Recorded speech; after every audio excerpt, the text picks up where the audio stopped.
नमस्कार दोस्तों, आपका अपने चैनल मनोज गुप्ता एकेडमी में आपका स्वागत है। दोस्तों, आज हम कक्षा 8वीं के सामान्य विज्ञान में पाठ 9 आपदा प्रबंधन इस पाठ का स्वाध्याय तथा प्रश्नोत्तर करने वाले हैं। दोस्तों, अभी तक आप लोगों ने इस चैनल को सब्सक्राइब नहीं किया तो प्लीज सब्सक्राइब और चैनल लाइक कीजिए और अपने फ्रेंड्स के साथ शेयर कीजिए। दोस्तों, आप लोग इस वीडियो को अच्छी तरीके से देख करके अच्छी तरीके से सुन करके भी इसके प्रश्नोत्तर याद कर सकते हैं। ये है पाठ 9 आपदा प्रबंधन, इसका स्वाध्याय कर लेते हैं। पहले प्रश्न में क्या दिया गया, नीचे दिए गए प्रश्नों के उत्तर तुम्हारे शब्दों में लिखो। उसमें से पहला है, बहुत समय तक होने वाली तेज वर्षा और पर्वतशिला का गिरना, इनके बीच संबंध और कारण स्पष्ट करो। इसके उत्तर में आएगा, वास्तविक भूस्खलन अथवा पर्वतशिला गिरने के पहले आसपास के पर्वतीय भूमि में कई परिवर्तन दिखाई देते हैं। कठोर चट्टानों में दरार तथा छिद्र निर्मित हो जाते हैं। यह सभी प्राकृतिक परिवर्तन हैं, परंतु मानव निर्मित गतिविधियों के कारण अपरदन से चट्टानों की दरारें चौड़ी हो जाती हैं। इन दरारों के कारण विशाल चट्टानें छोटे छोटे पत्थरों के रूप में टूट जाती हैं। अत्यधिक वर्षा होने से चट्टानों की दरारों की चौड़ाई बढ़ जाती है। कुछ समय पश्चात चट्टानों का क्षरण होता है तथा पर्वत के ढलानों से ये चट्टानें मिट्टी सहित नीचे गिर जाती हैं। यह संपूर्ण प्रक्रिया वर्षा के पानी के कारण तेजी से होती है। अब अगला करते हैं। दूसरे में क्या दिया गया, भूकंप आपदा के समय क्या करना चाहिए और क्या नहीं करना चाहिए, इन सूचनाओं की तालिका बनाओ। इसके उत्तर में आएगा, भूकंप के समय क्या करना चाहिए। पहला, खुले मैदान में जाओ। दूसरा, सभी विद्युतीय उपकरण तथा गैस सिलेंडर बंद करो। तीसरा, बैटरी अथवा टॉर्च का उपयोग करो। चौथा, एक स्थान पर शांतिपूर्वक खड़े रहो। आतंकित मत हो अथवा नहीं घबराओ। पांचवा, किसी कठोर आधार के नीचे आश्रय लो। विशेषतया अपने सिर और चेहरे की रक्षा करो, अपने चेहरे को ढक लो। छठवां, यदि आप अपने वाहन में हैं तो सुरक्षित स्थान ढूंढकर अपने वाहन को रोक दो। वाहन से बाहर आने की अपेक्षा वाहन में ही बैठे रहो। भूकंप के समय क्या नहीं करना चाहिए। पहला, बहुमंजिला इमारतों में प्रतीक्षा न करो। लिफ्ट का उपयोग न करो। उतरने के लिए सीढ़ी या पायदान का उपयोग करो। दूसरा, इमारत, वृक्ष, इलेक्ट्रिक वायर, इलेक्ट्रिक खंभों के समीप मत खड़े रहो। तीसरा, मोमबत्ती, लालटेन अथवा माचिस मत जलाओ।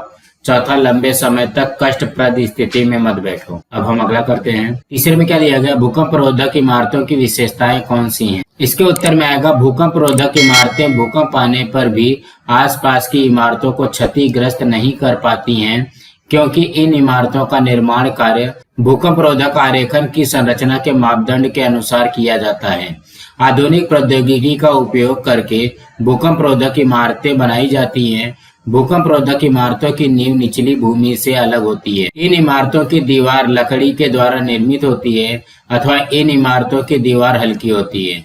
भूकंपीय क्षेत्रों के लिए उपयुक्त विशेष हल्के पदार्थों का उपयोग करके भूकंप रोधक इमारतें बनाई जाती हैं। अब अगला करते हैं। चौथे में क्या दिया गया, पर्वतशिला गिरने से कौन कौन से परिणाम होते हैं, स्पष्ट करो। इसके उत्तर में आएगा, पहला, अधिकांश नदियों का उद्गम स्थान पहाड़ों तथा पर्वत में होता है। जब वहां भूस्खलन होता है तब प्राकृतिक रूप से नदियों में बाढ़ आ जाती है। दूसरा, भूस्खलन के कारण नदियों का मार्ग परिवर्तित हो जाता है। तीसरा, जल प्रपात अपने मूल स्थान से स्थानांतरित हो जाते हैं। चौथा, नए तथा कृत्रिम जलाशयों का निर्माण होता है। पांचवा, मलबा, मिट्टी तथा चट्टानों के गिरने के कारण पर्वतों की तलहटी में स्थित वृक्ष उखड़ जाते हैं। सभी वनस्पतियों का जीवन नष्ट हो जाता है। छठवां, पर्वतों की ढलान पर ग्रामवासियों द्वारा किया गया निर्माण कार्य भूस्खलन के कारण पूर्णतः क्षतिग्रस्त हो जाता है।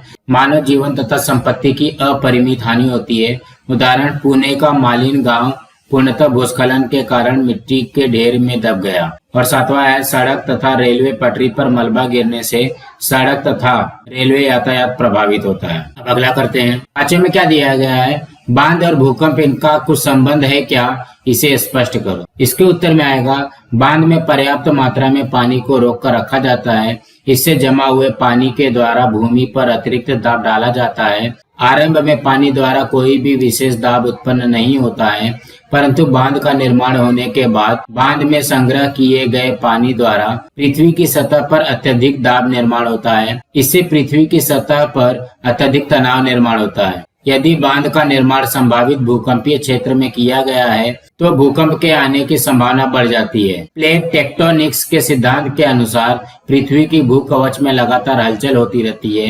यदि इस प्रकार दुर्बल प्लेट पर विशाल बांध का निर्माण किया जाता है तो भूकंप के आने की संभावना बढ़ जाती है। अब अगला प्रश्न करते हैं। दूसरे में क्या दिया गया, वैज्ञानिक कारण लिखो। उसमें से पहला है, भूकंप के समय पलंग टेबल जैसी वस्तुओं के नीचे आश्रय लेना अधिक सुरक्षित होता है। इसके उत्तर में आएगा, भूकंप के समय घर, छत अथवा घर की दीवार अथवा कोई भारी वजनदार वस्तुएं गिर सकती हैं। ऐसे समय में सिर अथवा शरीर के किसी भी अंग में चोट लगने की संभावना अधिक होती है। अतः ऐसे समय किसी वस्तु के नीचे आश्रय लेना श्रेयस्कर होता है। अपने प्राण बचाने के लिए तथा किसी भी प्रकार की चोट से स्वयं का बचाव करने के लिए भूकंप के समय पलंग, टेबल जैसी वस्तुओं के नीचे आश्रय लेना अधिक सुरक्षित होता है। अब अगला करते हैं। दूसरे में क्या दिया गया, बारिश के दिनों में पर्वत की तली में आश्रय नहीं लेना चाहिए। इसके उत्तर में आएगा, मूसलाधार वर्षा अथवा अतिवृष्टि के कारण भूस्खलन हो सकता है। इस कारण पहाड़ की मिट्टी, बड़े पत्थर इत्यादि एकाएक खिसक कर गिर सकते हैं।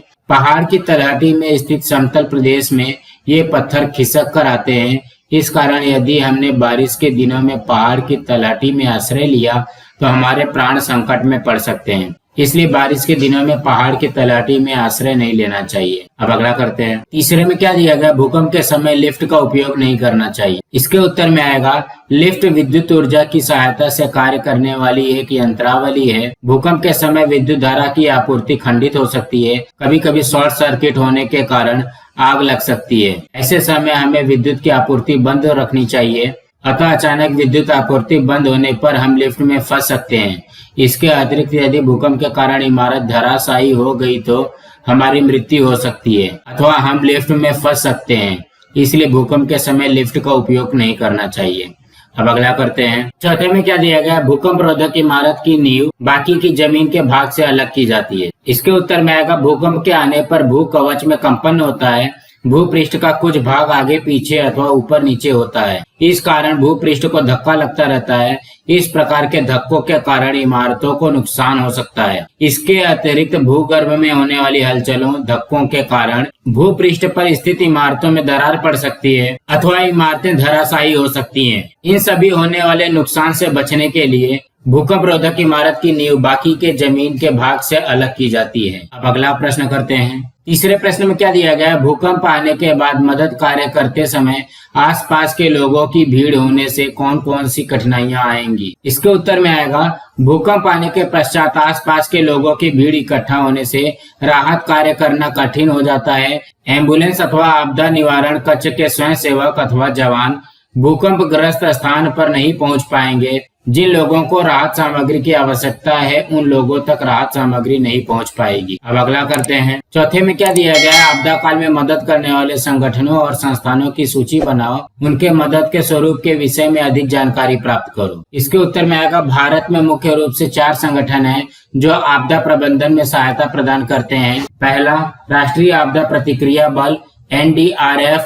दूसरा, राष्ट्रीय आपदा प्रबंधन प्राधिकरण NDMA। तीसरा, राष्ट्रीय आपदा प्रबंधन संस्थान NIDM। और चौथा है आपदा न्यूनीकरण के लिए अंतर्राष्ट्रीय रणनीति ISDR। ये प्राकृतिक आपदा या किसी मानव निर्मित आपदा के दौरान सहायता प्रदान करते हैं। अब अगला प्रश्न करते हैं। 5वें प्रश्न में क्या दिया गया, आपदा निवारण प्रतिकृति के सहायता से तुम्हारे विद्यालय का सर्वेक्षण कर मुद्दों के अनुसार जानकारी लिखो। इसके उत्तर में आएगा, पहला, स्कूल की प्राथमिक जानकारी। इसमें स्कूल का नाम और पता और हेडमास्टर, स्कूल स्टाफ की कुल संख्या और स्कूल प्रबंधन के सदस्यों के नाम और फोन नंबर जैसी जानकारी शामिल होनी चाहिए। दूसरा, स्कूल आपदा प्रबंधन समिति। आपदा प्रबंधन समिति में शामिल सदस्यों की जानकारी प्राप्त करें। तीसरा, स्कूल भवन के बारे में विस्तृत जानकारी। कमरों की संख्या, कक्षा, भवन की आयु, छतों के प्रकार नोट करें। चौथा, स्कूल के मैदान के बारे में जानकारी।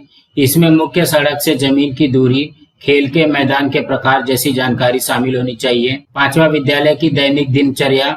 इसमें विद्यालय के कार्य समय, दोपहर के भोजन के अवकाश के समय जैसी जानकारी शामिल होनी चाहिए। 6वां, स्कूल में संभावित खतरे। इसमें स्कूल में हुई पिछली आपदा का रिकॉर्ड, वर्तमान आपदाओं पर काबू पाने के लिए योजना जैसी जानकारी होनी चाहिए। और 7वां है स्कूल का आपदा प्रबंधन नक्शा। इसमें स्कूल के सभी भवनों, प्रवेश द्वारों की जानकारी और निकास द्वार, संभावित खतरे का स्थान आपदा के समय सुरक्षित स्थान होनी चाहिए। अब हम अगला प्रश्न करते हैं। छठवें में क्या दिया गया, तुम्हारे परिसर में पर्वत शिला गिरने की संभावित जगहें हैं क्या, जानकर लोगों से इसकी जानकारी प्राप्त करो। इसके उत्तर में आएगा नहीं, मेरे क्षेत्र में भूस्खलन की कोई संभावना नहीं है क्योंकि इस क्षेत्र में कोई पर्वत या पहाड़ नहीं है। अब हम अगला प्रश्न करते हैं। सातवें प्रश्न में क्या दिया गया, नीचे दी गई आकृति की सहायता से आपदा काल में तुम्हारी भूमिका क्या होगी लिखो। इसके उत्तर में आएगा, दिए गए चित्र में स्थिति पूर्णतः साफ नहीं है।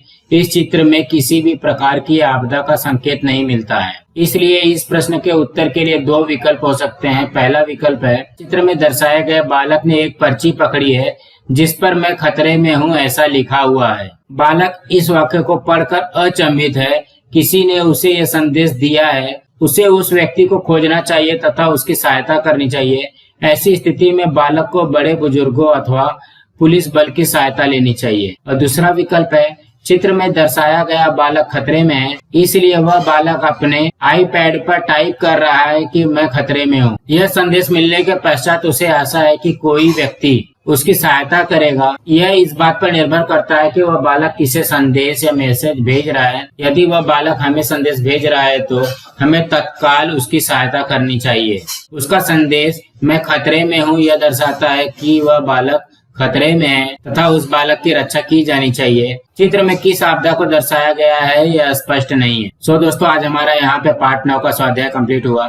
दोस्तों आप लोगों को ये वीडियो कैसा लगा आप लोग कमेंट बॉक्स में जरूर लिख करके बताइए। इस वीडियो को ज्यादा से ज्यादा लाइक कीजिए, अपने फ्रेंड्स के साथ शेयर कीजिए ताकि उनको भी प्रश्नोत्तर मिल सके और इस चैनल को सब्सक्राइब कीजिए। नमस्कार दोस्तों।